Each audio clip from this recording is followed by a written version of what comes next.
సంవత్సరము ఇదే తారీఖున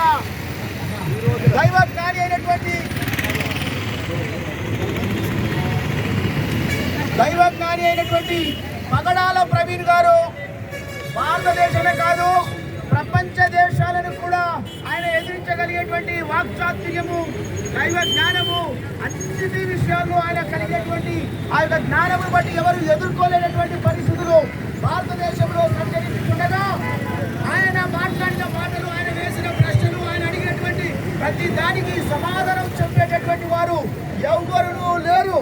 కనుక ఆయనను ఎదిరించలేక ఆయనను మరణానికి వారు అప్పగించడానికి చేసిన ప్రయత్నంలో భాగంగా ఆయన హతసాక్షిగా మిగిలాడు. హతసాక్షిగా ఆయన తన ప్రాణాన్ని అర్పించాడు. అది యేసు క్రీస్తునందు మహిమకరంగా జరిగింది. హల్లెలూయా! దేవునికే మహిమ. దేవుని కార్యములు దేవుడు చేసుకుంటూ వెళ్తున్నాడు. ఆయనను ప్రపంచమంతా ఒక సాక్షిగా నిలబెట్టాడు. ఆయన చేసిన అనేక అద్భుత కార్యాలు, ఆయన చేసినటువంటి ప్రేమపూర్వ కార్యాలు, ఆయన చేసినటువంటి అనాథల విషయంలోనూ, అనేకులకు ఉద్యోగాలు ఇచ్చిన విషయంలోనూ, అనేకులకు ఉపాధి కల్పించిన విషయంలోనూ ఆయన చేసినటువంటి గొప్ప కార్యాలు, ఆ కార్యాలను ఓర్వలేనటువంటి వారు, ఓర్చుకోలేనటువంటి వారు చేసినటువంటి యొక్క గొప్ప పని ఈరోజు అందరినీ కదిలింపచేసింది.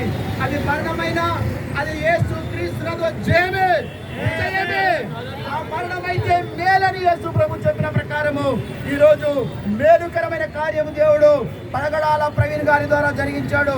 క్రైస్తవ సమాజం అంతా కూడా, భారతదేశమే కాదు ప్రపంచ దేశాలంతటా కూడా పగడాల ప్రవీణ్ గారి విషయమై క్రైస్తవత్వాన్ని ప్రచారం చేస్తూ ఉన్నారు. ప్రతి ఒక్కరి నోట పగడాల ప్రవీణ్ గారి యొక్క కార్యాలు వినబడుచున్నాయి. ఇందును బట్టి దేవుని కార్యమే జరుగుతుంది. ఒక పగడాల ప్రవీణ్ గారి ద్వారా, ఆయన ద్వారా ఉత్తేజింపబడినటువంటి అనేకులు లేపబడుతున్నారు.